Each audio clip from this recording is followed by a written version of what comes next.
Assalamualaikum warahmatullahi wabarakatuh. Bismillahirrahmanirrahim. Ashhadu an la ilaha illallah wa ashhadu anna Muhammadar Rasulullah. Allahumma salli ala sayyidina Muhammad وعلى آل سيدنا محمد رب اشرح لي صدري ويسر لي أمري واحلل عقدة من لساني يفقه قولي آمين. Bismillahirrahmanirrahim. Salam hormatku, salam takzimku untuk seluruh sahabat-sahabatku dimanapun kalian berada. Semoga di pagi yang indah ini kita senantiasa diberikan kesehatan, diberikan keberuntungan baik secara zahir maupun secara batiniah. Amin ya rabbal alamin. Sebelum kita mulai kajian di pagi yang indah ini, marilah kita bersama membaca sholawat holimin daf'ul bala agar senantiasa hati terhindar dari zalimnya hati, balak-balaknya hati, yang mana hati selalu ingkar kepada Allah Subhanahu wa ta'ala. Allahumma salli ala sayyidina Muhammad wa asqi li zalimin bizalimin. Allahumma salli ala sayyidina Muhammad wa asqi li zalimin bizalimin. وأخرجنا من بينهم سالمين وعلى آله وصحبه أجمعين. الحمد لله رب العالمين. الحمد لله رب العالمين. Pada pagi yang indah ini ada pertanyaan dari sahabat kita yang ada di seberang sana. Marilah kita perdengarkan pertanyaan dari sahabat kita ini. Silahkan.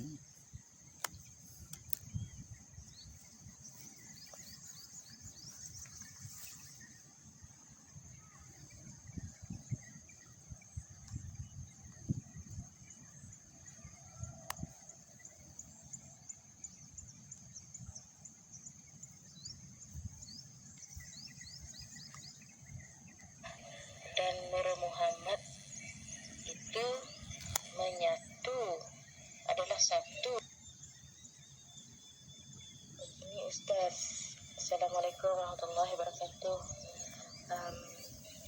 Saya dan suami saya pernah dinyatakan bahwa Nur Allah dan Nur Muhammad itu menyatu, adalah satu.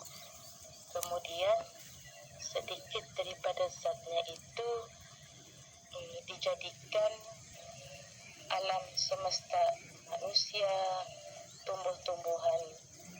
Mohon penjelasannya. Soalan kedua, di dalam Al-Quran neraka. Kan perbuatan itu berlaku di atas kehendaknya, dan di dalam diri seorang hamba itu, jika mengikut kata Ustaz, jika ditiadakan, makna yang ada hanyalah Allah. Bagaimanakah kaitannya dengan syurga dan neraka? Apakah akan berlaku hukuman begitu seperti mana yang ada dinyatakan di dalam Al-Quran? Mohon penjelasan. Waalaikumsalam warahmatullahi wabarakatuh. Yang ditanyakan, apa sih yang dimaksud Nur Muhammad itu? Apa sih ciptaan Allah yang dinamakan Nur Muhammad itu? Bismillahirrahmanirrahim. Hayatullah Allah. Ketika kita duduk tahiyat, ketika kalimat syahadat terlantun, asyhadu an la ilaha illallah, ketika illallah tangan ini menunjuk sesuatu. Pada hakikatnya illallah itu yang ditunjuk Allah, yang ditunjuk Allah. Illallah. Apa yang ditunjuk itu? Yang ditunjuk itu adalah alam kosong ini. Alam kosong inilah Allah. Tanpa adanya alam kosong, maka tak akan ada alam semesta ini. Maka yang dimaksud Nur Muhammad itu adalah terciptanya alam semesta di dalam Allah, di dalam alam kosong inilah Nur Muhammad.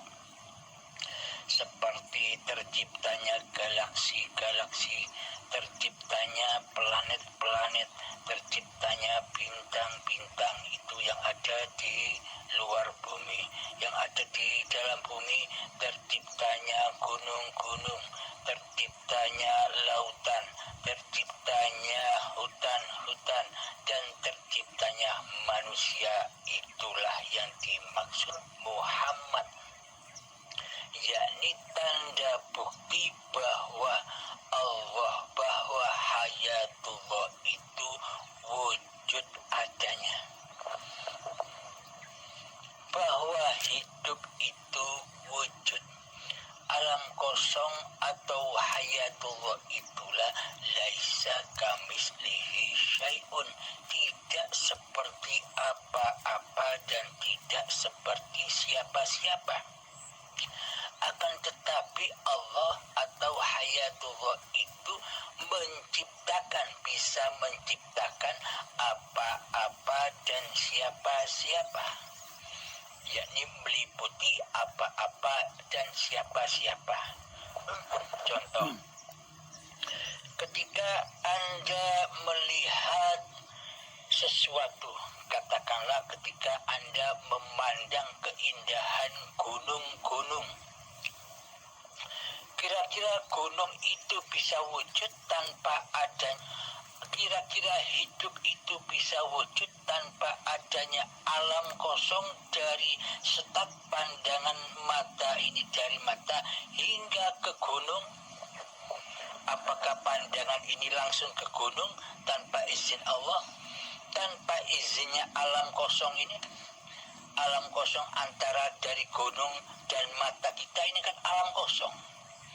Inilah yang dimaksud hayatullah, yang ada di luar dan yang ada di dalam diri manusia dan seluruh makhluk yang diciptakan.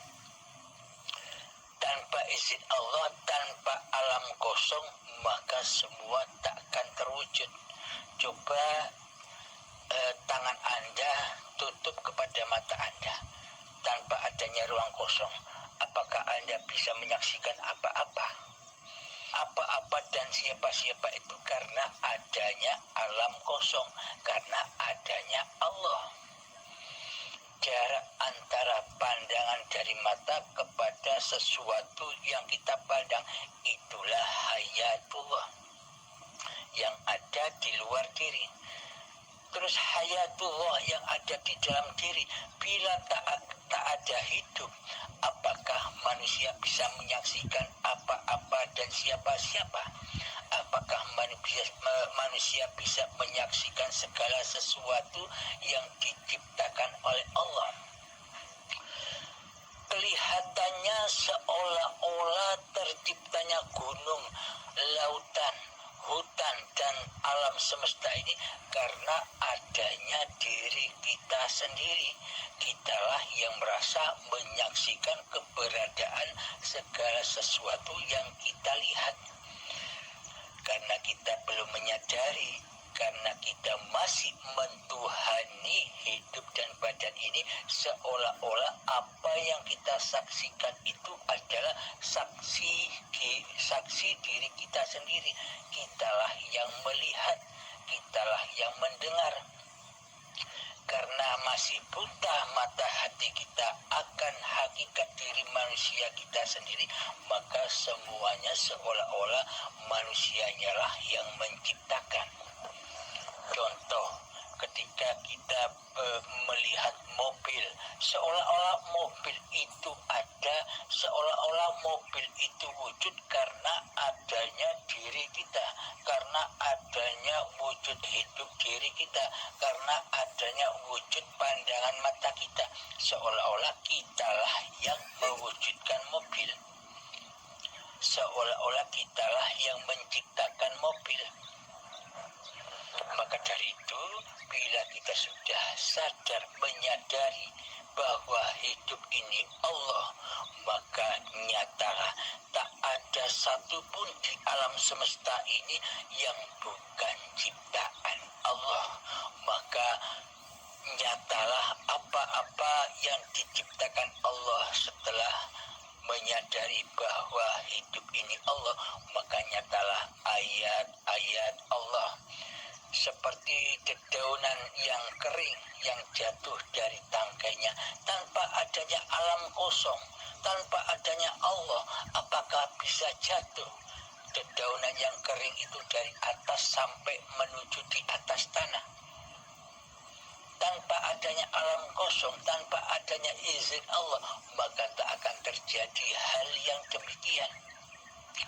Maka dari itu, apapun peristiwa yang ada di dunia ini, apapun peristiwa yang ada di dalam keadaan hati ini, semuanya berpulang kepada hayatullah.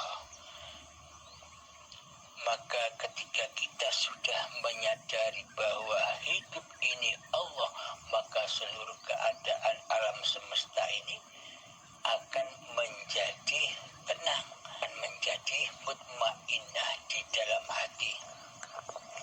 Namun bila hati belum menyadari bahwa hidup ini Allah, maka akan muncullah malapetaka, akan muncullah bencana-bencana, baik yang ada bencana di dalam diri manusia ataupun bencana yang di luar diri manusia. Contoh bencana yang ada di dalam hati manusia selalu diliputi oleh rasa ketakutan, oleh rasa kecewa, oleh rasa sedih, oleh rasa gelisah, karena manusia masih mentuhani dirinya sendiri, seolah-olah semua keadaan itu adalah ciptaan diri manusia kita.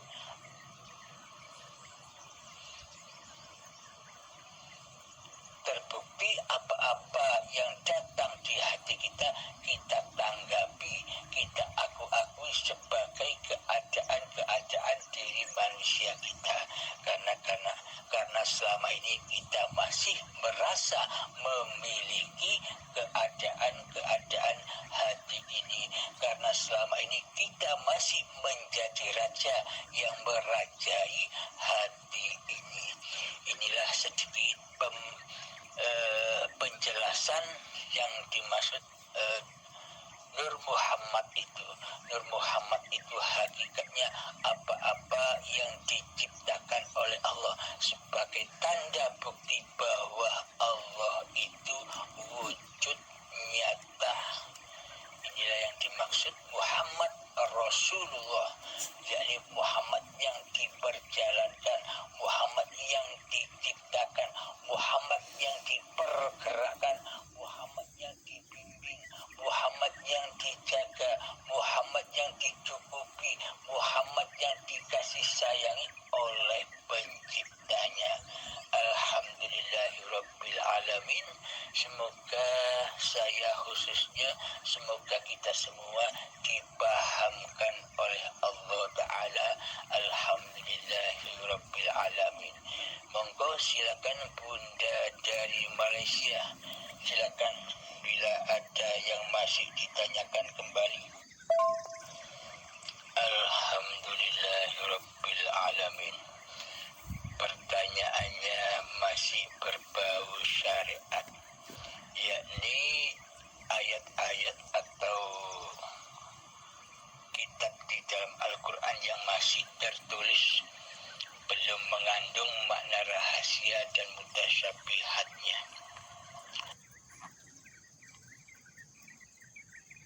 Soalan kedua, di dalam Al-Quran kan menyatakan adanya surga, adanya neraka. Kan perbuatan itu berlaku di atas kehendaknya. Dan di dalam diri seorang hamba itu, jika mengikut kata Ustaz, jika ditiadakan makna yang ada hanyalah Allah. Bagaimanakah kaitannya dengan syurga dan neraka? Apakah akan berlaku hukuman begitu seperti mana yang ada dinyatakan di dalam Al-Quran? Mohon penjelasan. Alhamdulillahirabbil alamin. Pertanyaannya masih berbau syariat, yakni ayat-ayat atau kitab di dalam Al-Quran yang masih tertulis belum mengandung makna rahasia dan mutasyabihatnya. Menurut di sisi syariat, bertemu Allah itu nanti ketika di dalam surga, nikmat yang amat agung, nikmat yang amat indah adalah hanya bertemu wajah Allah. Jadi Allah bagi kaum syariat, jadi Allah bagi ahli hijab, jadi Allah bagi manusia yang hanya masih duduk di dalam tatanan syariat beloko, yakni syariat saja. Maka untuk bertemu Allah itu nanti wujudnya Allah itu di dunia tidak ada. Nanti setelah di surga baru Allah wujud. Ketika manusia menerima kenikmatan yang paling agung, bertemu dengan wajahullah nanti di surga. Jadi bagi ahli syariat, jadi bagi ahli hijab, di dunia ini tak ada Allah. Allah tak berkuasa di dunia ini. Tanda buktinya, Allah selalu digoibkan di hatinya. Allah selalu ditiadakan di hatinya. Yang jadi Allah, yang jadi Tuhan, yang jadi penguasa di dalam dunia ini bagi ahli syariat, bagi ahli hijab yang hatinya masih buta. Yang jadi Tuhan, yang jadi Allah, yang jadi penguasa di dalam hatinya adalah hawa nafsunya sendiri, hanya dirinya sendiri selama ini. Jadi tidak terasa kita ketika masih duduk di syariat, kita tidak merasa, kita tidak menyadari bahwa diri kita selama ini kitalah yang ngaku-ngaku menjadi Allah. Kitalah yang ngaku-ngaku menjadi penguasa berkuasa atas hidup dan badan kita sendiri. Seolah-olah wayang yang sudah tidak butuh dalangnya, karena dalangnya ditiadakan, karena dalangnya digoibkan, seolah-olah wayang ini menjadi dalang. Jadi wayang plus dalangnya. Wayang bilang begini kepada dalangnya, wahai dalang, wahai Allah, Anda cukup di sana saja. Saksikanlah saya bisa bergerak sendiri tanpa Anda, saya bisa hidup sendiri tanpa Anda, saya bisa berpuasa sendiri tanpa Anda, saya bisa sholat sendiri tanpa Anda, saya bisa beribadah sendiri tanpa Anda, saya bisa makan sendiri tanpa Anda, saya bisa minum sendiri tanpa Anda, saya bisa mandi sendiri tanpa Anda, saya bisa bekerja sendiri tanpa Anda, saya bisa bernapas sendiri tanpa Anda, saya bisa naik motor sendiri tanpa Anda, dan sebagainya. Seolah-olah diri kita lah yang jadi Tuhan selama ini, yang jadi Allah selama ini. Coba hayati dan tafakuri. Bila benar pernyataan ini, maka mohon ampunlah kepada Allah, karena dosa yang terbesar dan yang paling besar, hati mensekutukan Allah dengan diri kita. Jadi amal sebanyak apapun, ibadah sebanyak apapun, ilmu syariat setinggi apapun, semuanya akan menjadi racun di dalam hati kita tanpa kita bertuhan, karena yang mentuhani selama ini adalah diri kita sendiri. Kenapa semua amal ibadah dan sholat serta ilmu itu akan menjadi racun? Karena tidak kita persembahkan kepada Allah, melainkan kita persembahkan untuk diri kita sendiri. Walhasil terbukti di dalam seluruh sholat dan ibadah kita, di dalamnya diperintah bertemu Allah, diperintah mengabdi kepada Allah di alam lillahi ta'ala, tapi aplikasi hati kita selama ini masih linafsi, milikku hamba, kuasaku hamba, hidupku hamba. Padahal Allah berfirman di dalam doa iftitah, inna sholati wa nusuki wa mahyaya wa mamati lillahi rabbil alamin. Sesungguhnya sholatku, sesungguhnya ibadah-ibadahku, dan sesungguhnya hidup dan matiku hanyalah milik Allah. Berarti jika milik Allah, berarti manusianya kan tidak ada. Tidak ada perannya sedikit pun di atas dunia ini. Bila hidup itu Allah, bila hidup itu milik Allah. Apa peran manusia di dunia ini? Di dunia ini tugas manusia, peran manusia hanyalah untuk menyaksikan Allah, bahwa hidup ini Allah ketika sudah fana, ketika sudah adam diri kemanusiaannya. Kita kembali kepada pertanyaan Bunda. Menurut ahli hijab, menurut mayoritas manusia, bertemu Allah itu ada urutannya. Sebelum kita bertemu Allah di alam surga nanti, perjalanan manusia setelah mati masih ada, yakni alam gaib. kapan alam-alam itu mulai terjadi? Nanti ketika badan sudah mengalami kematian. Jadi yang dimaksud alam kematian di sisi manusia itu adalah matinya badan. Karena manusia ini selama ini mentuhankan, mendewa-dewakan, mencintai badan-badannya, sehingga alam-alam gaib yang diceritakan di Al-Quran itu dikiranya, diangan-angankannya terjadinya besok setelah badan mati. Akan tetapi kematian di sisi manusia dan kematian di sisi Allah itu beda, tidak sama.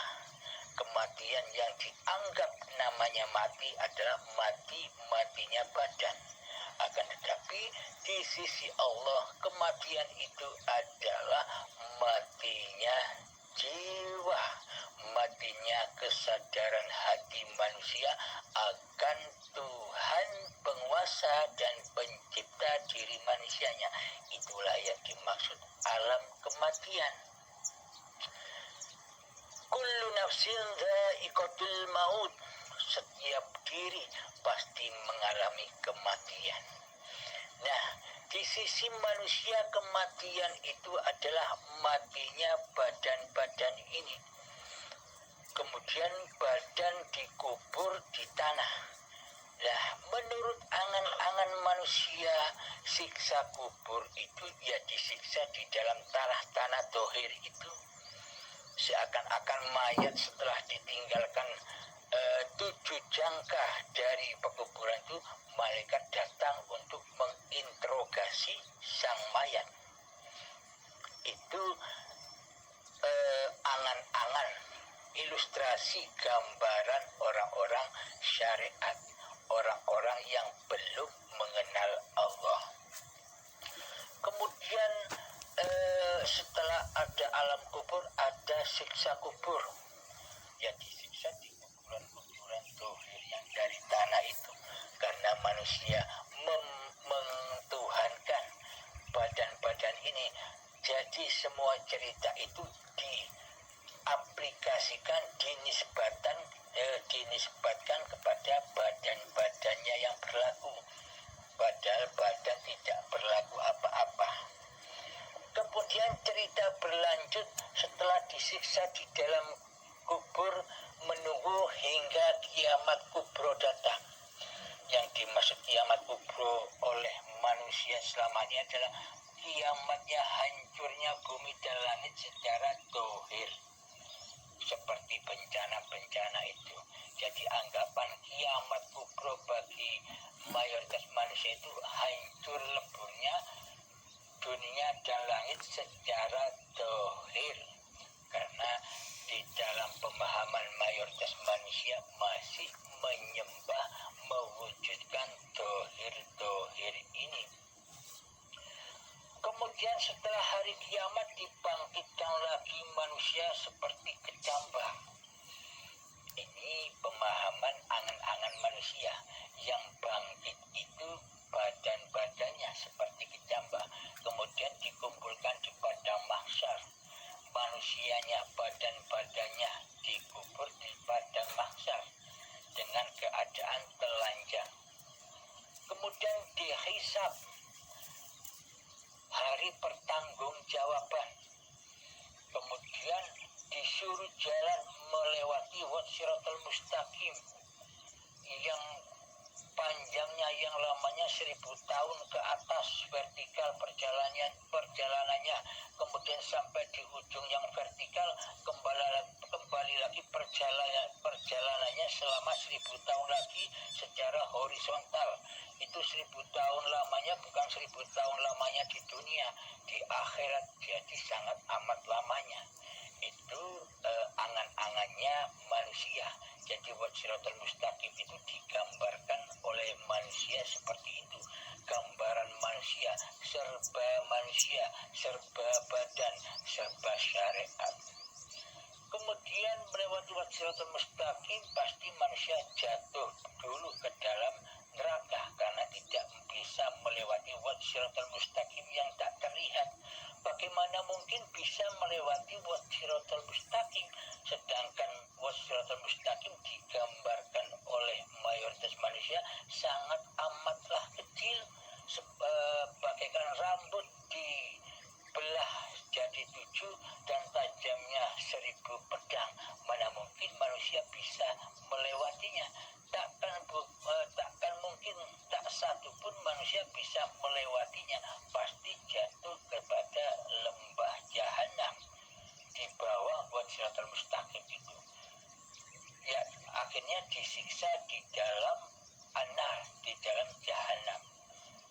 Sehingga setelah di dalam neraka dan masuk surga hingga bertemu dengan Allah.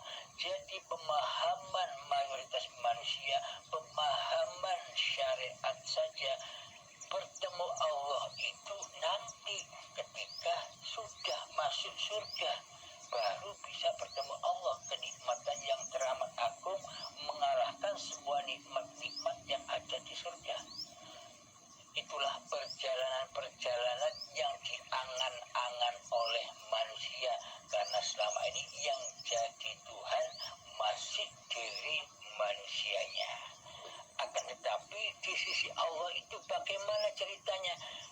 Versi di sisi Allah adalah semua perjalanan-perjalanan itu serba batiniah, serba ruhaniah, bukan perjalanan-perjalanan badaniah. Terbukti Allah tidak memandang wajah dan hartamu, Allah tidak memandang ilmu dan amalmu, dan Allah tidak memandang nasab-nasab kemuliaan badan-badanmu di sisi manusia. Tapi Allah hanya menilai, hanya memandang hatimu. Di dalam hatimu yang jadi Tuhan Allah ataukah dirimu? Bila yang jadi Tuhan adalah dirimu, itulah dosa yang amat besar, yang sangat yang tidak terampuni oleh Allah, karena sudah mengaku jadi Allah. Allah digoibkan di hatinya, Allah ditiadakan di hatinya. Jadi cerita-cerita perjalanan manusia setelah mati yang sudah dipaparkan tadi itu versi syariat, versi badaniah, versi dohir. Karena yang dieluh-elukan, karena yang diagung-agungkan, karena yang diidolakan seluruh manusia adalah badan-badannya sendiri, yang sangat amat dicintainya, lebih dicintainya daripada mencintai Zat pencipta badan ini sendiri. Itulah cerita-cerita versi syariat. Pertanyaan Anda, bagaimana mungkin bila hidup ini Allah, ketika nanti masuk neraka Allah menyiksa dirinya sendiri? Bila hidup ini Allah, itu kan versi syariat, versi pemahaman manusia yang belum sampai kepada Tuhannya. Jadi perjalanan-perjalanan menurut di sisi Allah, semua perjalanan yang diangan-angankan manusia itu yang katanya nanti, yang sekarang masih gaib bagi manusia, ternyata di sisi Allah sudah nyata sekali. Saat inilah perjalanan-perjalanan itu sudah dimulai, sudah ada, sudah nyata bagi manusia yang sudah mengenal Tuhannya. Mari kita buktikan semua perjalanan itu sudah sangat amat nyatanya di hati kita. Ayo kita jalan-jalan melewati alam-alam yang katanya gaib itu. Mari kita buktikan kenyataannya di sisi Allah. Yang pertama, kematian. Kematian di sisi Allah itu bukan matinya badan. Akan tetapi meskipun badannya hidup, tapi dikatakan Allah adalah manusia yang mati.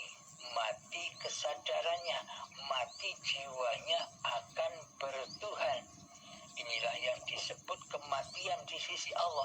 Apapun yang diamalkan oleh manusia yang mati jiwanya, sholatnya, ibadahnya, semuanya roboh, semuanya mati, semuanya panah. Karena yang disembah diri manusianya sendiri, tidak menyembah Allah. Buktinya Allah gaib di hatinya, buktinya Allah tiada di hatinya.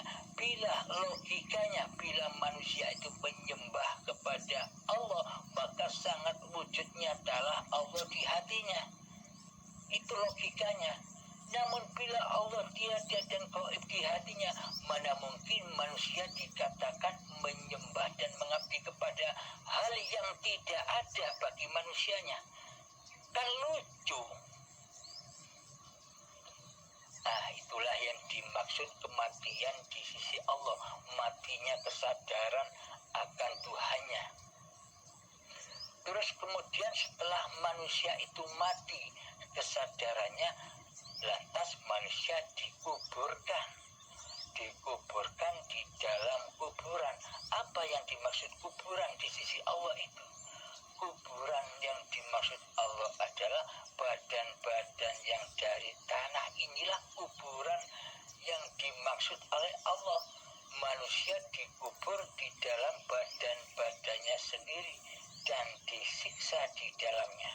Karena hatinya belum mengenal Allah, maka disiksalah di dalamnya. Disiksa, diperbudak oleh dunia, mencari dunia.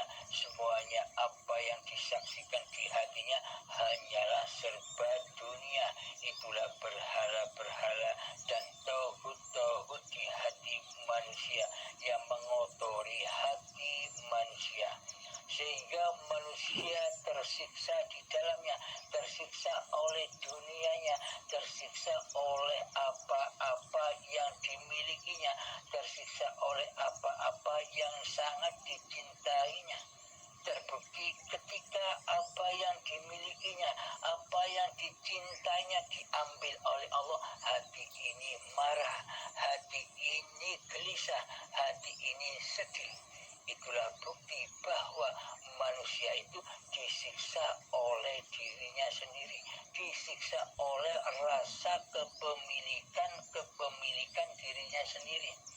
Contoh, ketika kita bisa beli mobil baru, pasti kita disiksa oleh mobil itu. Kita harus menjaganya, kita harus merawatnya. Setiap malam ketika mobil itu diparkir di luar rumah, kita tidak bisa tidur, disiksa oleh mobil. Padahal mobilnya diam, kok malah kita disiksa oleh mobilnya. Karena di dalam hati kita mentuhankan mobil daripada mentuhankan Allah. Ketika kita mau tidur, rasa gelisah, takut mobil diambil orang, takut mobil dicuri orang, serba gelisah di dalamnya, serba takut. Itulah yang dimaksud siksa kubur. Disiksa di dalam kuburan-kuburan badan-badannya. Jadi yang ditalkin ketika manusia menguburkan jenazah itu bukan mentalkin mayat-mayat yang sudah mati di dalam kuburan dohir itu. Mari kita ilustrasikan dan kita logikakan. Mana mungkin manusia yang sudah mati itu bisa memahami apa yang ditalkinkan, apa yang ditunjukkan jalan oleh Pak Mudin. Ketika pengertian, ketika kehidupan, ketika kesadarannya sudah tidak ada pada badan-badan yang mati, kan tidak mungkin. Berarti talqin itu buat siapa? Buat yang mati siapa? Jadi talqin Pak Mudin itu adalah buat mereka hati-hati yang masih mati, jiwa-jiwa yang masih mati, jiwa-jiwa yang belum sadar akan Tuhannya. Marabbuka, siapa Tuhanmu? Jawablah, kata Pak Mudin, Allahu Rabbi, inilah petunjuk dari Allah bahwa yang ditalkin itu sebenarnya bukan mayat yang dipendam di kuburan syariat itu. Yang ditalkin adalah diri manusianya yang mengantar jenazah itu, yang berjalan dengan kuburannya masing-masing, dengan badannya masing-masing, agar manusia itu sadar akan berketuhanan, agar manusia itu sadar bahwa dia ada di dunia ini karena Allah, karena hidup. Jadi yang ditalkin hakikatnya adalah manusia yang masih hidup. Seolah-olah manusia yang sudah mati jadi mayat itulah yang ditalkin. Logika saja. Ketika mayat sudah tak ada kehidupannya, apakah masih ada pengertiannya? Apakah masih ada pendengarannya?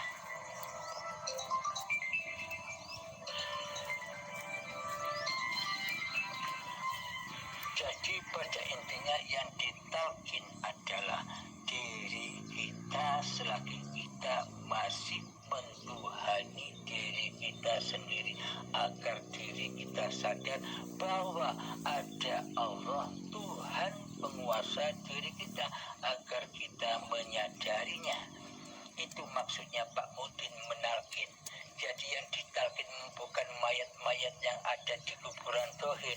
Yang ditalkin adalah mayat-mayat yang ada di kuburan badan-badan. Inilah yang diingatkan jalan menuju Allah. Nah, jadi kita lanjutkan siksa kubur itu tadi.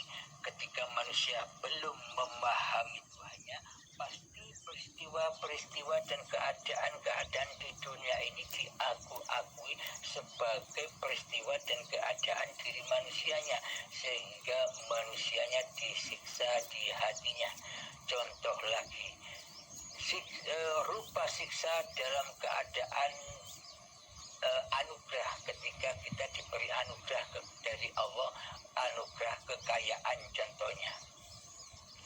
Ketika kita belum kenal Allah, pasti semua keadaan dan anugerah itu pasti diakui oleh milik manusianya, sehingga manusianya di dalam hatinya merasa bangga, merasa mulia, merasa sombong dan sebagainya, karena ia merasa lebih dari orang lain atas hartanya. Inilah api-api neraka itu juga. Jadi hidupnya serba ketakutan demi ketakutan.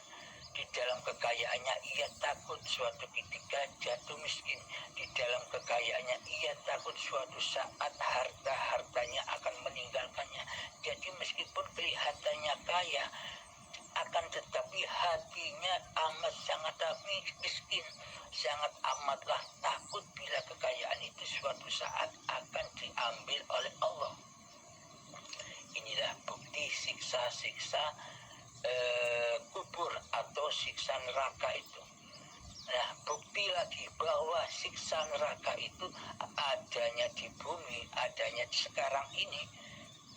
Ayatnya begini, bahwa apa sih bahan-bahan neraka jahanam itu?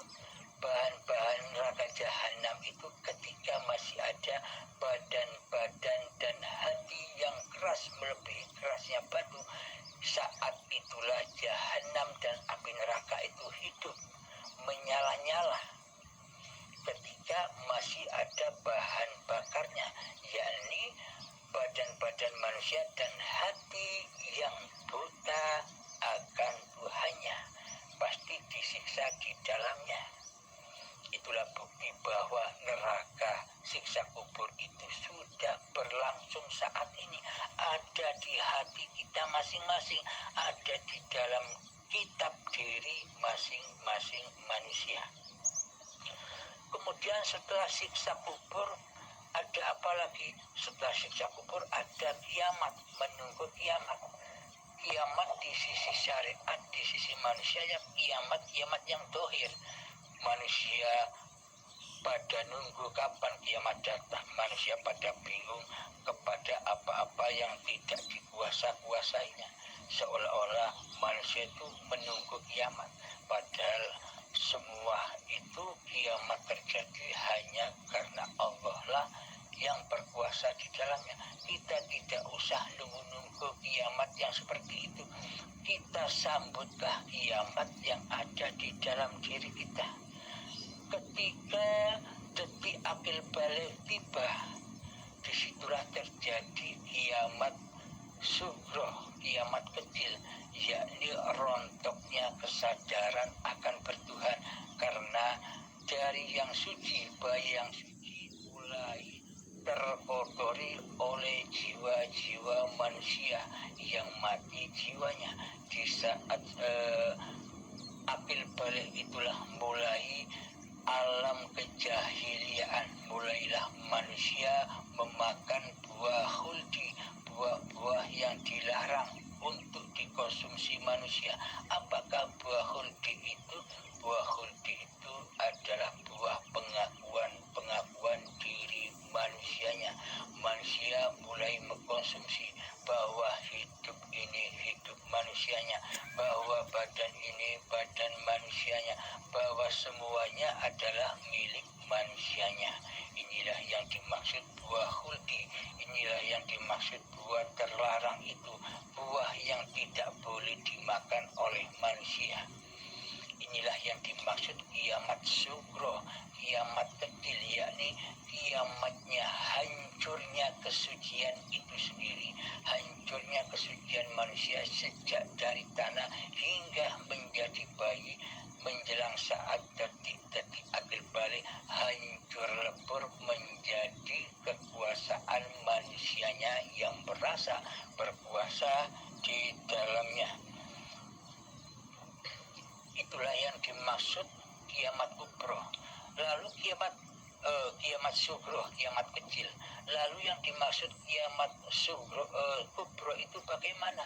Ketika manusia sudah datang kesadaran hatinya bahwa hidup ini Allah, maka manusia dengan rela hati, dengan ridho hati mengkiamatkan apa-apa yang selama ini bukan miliknya. Hidup bukan miliknya dikiamatkan, dihancurkan. Hidup manusianya dihancur leburkan, dipersembahkan lagi kepada Allah yang memiliki hidup. Bahwa sebenarnya bukan hidup ini bukan hidup manusianya, melainkan hayatullah.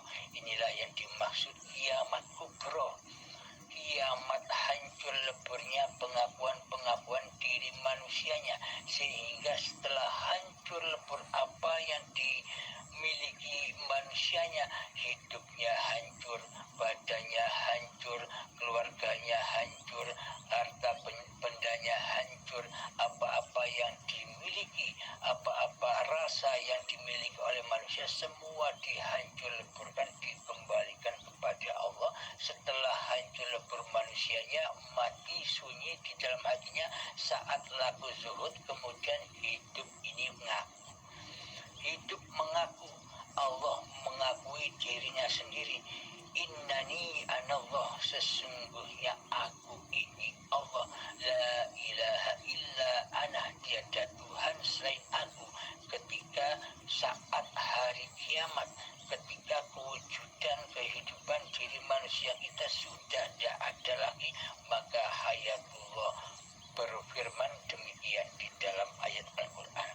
Itulah yang dimaksud hari kebangkitan, bukan bangkit-bangkitnya yang dibayang-bayangkan manusia, bangkitnya badan-badan yang seperti kecambah.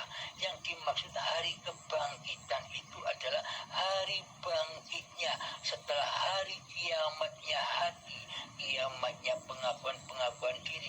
Ketika Allah sudah mengakui jati dirinya dari Allah tadi, maka itulah yang dimaksud hari kebangkitan itu, yang ada hanya Allah. Jadi seperti contoh di Al-Baqarah, iman kepada Allah, iman kepada hari kemudian, dan beramal soleh. Lah, bila kiamat kubro itu, hari kemudian itu terjadinya nanti, bagaimana mungkin kita bisa beramal soleh? kok kejadiannya nanti. Berarti amal soleh itu kan adanya di dunia ini. Berarti alam kemudian itu ya sekarang. Hari kebangkitan itu ya sekarang ini adanya, bukan nanti. Ketika sudah nyata bahwa hidup ini Allah, maka gerak apapun, tindak laku apapun yang dikerjakan badan ini adalah amal soleh. Karena yang beramal di dalamnya hanyalah Allah sebagai pencipta dan menghidupi badan ini. Inilah yang dimaksud amal soleh, amal yang tidak diakui oleh manusianya. Inilah yang disebut amal soleh dan hari kemudian atau hari kebangkitan atau hari akhirat. Kemudian alam hisab. Ketika sudah dibangkitkan, ceritanya manusia kan dibangkitkan lagi, manusia dikumpulkan di padang mahsyar, kemudian menghadapi hari pembalasan, hari pertanggungjawaban, hari hisab, ditimbang amal-amalnya. Nah, di sisi Allah hari kebangkitan, hari hisab itu adalah begini. Ketika manusia belum menyadari bahwa hidup ini Allah, maka seluruh amaliannya baik ketaatan atau kemaksiatan masih diakui ketaatan dan kemaksiatan manusianya yang melakukan. Pasti masih ada pahala dan dosa, ada surga dan neraka di sisi manusianya, versi manusianya.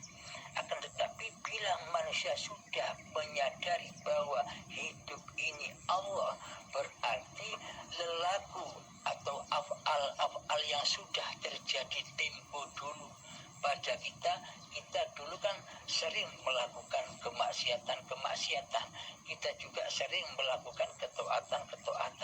Bila kita sudah nyata bahwa hidup ini Allah, berarti yang beraf'al sejak dulu dari tanah hingga saat ini kan yang beraf'al kan Allah. Jika Allah yang beraf'al, apa yang mau ditimbang buat manusianya? Bagi manusia yang sudah kembali kepada Allah, maka sucilah manusia itu dari af'al manusianya. Ketika manusia sudah menyadari bahwa hidup ini Allah, maka sucilah manusia. Maksudnya manusia suci itu bukan maksudnya manusia ngaku jadi Allah. Yang dimaksud manusia suci itu manusia yang dengan rela hati, dengan ridho kembali ke alam keabadiannya, yakni ke alam ketiadaannya, alam Adam dan alam kematiannya, yang hidup hanyalah Allah. Yang dimaksud manusia suci, manusia sempurna, insan kamil. Dan inilah yang dimaksud Lailatul Qadar yang dicari-cari manusia selama ini, sucinya hati dari selain Allah. Inilah hari hisab. Ketika manusia belum menyadari bahwa hidup ini Allah, yakni masih hidup manusianya, pasti alam hisab itu ada. Apa rupa alam hisab itu? Ketika manusia kedatangan sakaratul maut, maka disitulah hari pembalasan, hari hisab buat manusia. Hari yang mana apa-apa yang dicintai dan yang diakui oleh manusia diambil paksa oleh Allah dengan azab yang pedih sampai tuntas, sehingga manusia itu sudah kembali lagi fitrah seperti bayi. Ketika sudah terambil dengan paksa apa yang diakui sebagai milik manusianya. Alhamdulillah, kiranya sampai di sini dulu penjabarannya karena sudah terlalu panjang lebar. Inilah yang dimaksud itu. Jadi yang disiksa di dalam neraka itu bukan Allah nyiksa Allah, yakni manusia disiksa oleh dirinya sendiri.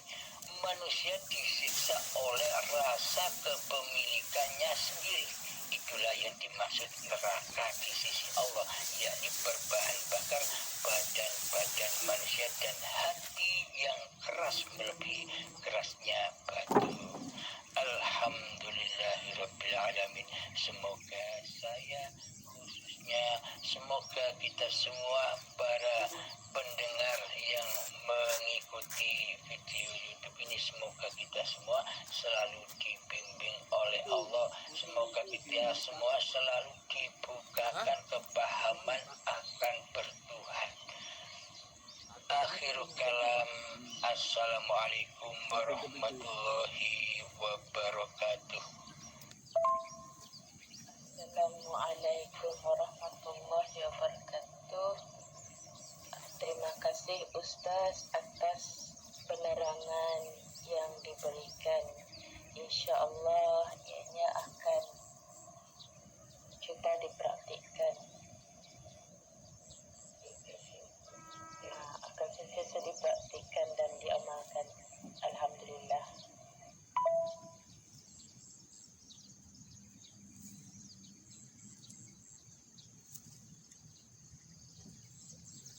Alhamdulillahirrabbilalamin. Sebelum kita akhiri kajian ini, kita kembali membacakan salawat limindah wal bala agar senantiasa hati kita suci dan menerima yang maha suci, akan memahami semua apa yang dipaparkan.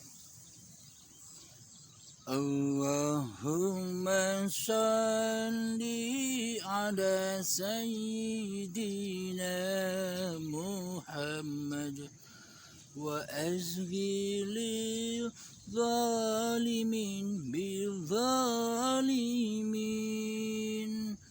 Allahumma salli ala sayyidina Muhammad wa asghili zalimin bil zalimin wa akhrijna min bainihim salimin wa ala alihi wa sahbihi ajma'in. Alhamdulillahi rabbil alamin. Rabbana atina fid dunya hasanah wa fil akhirati hasanah wa qina adzabannar. Wa sallallahu ala sayyidina Muhammad wa ala alihi wa sahbihi wa sallam. Walhamdulillahi rabbil alamin. Akhirul kalam. Assalamualaikum warahmatullahi wabarakatuh.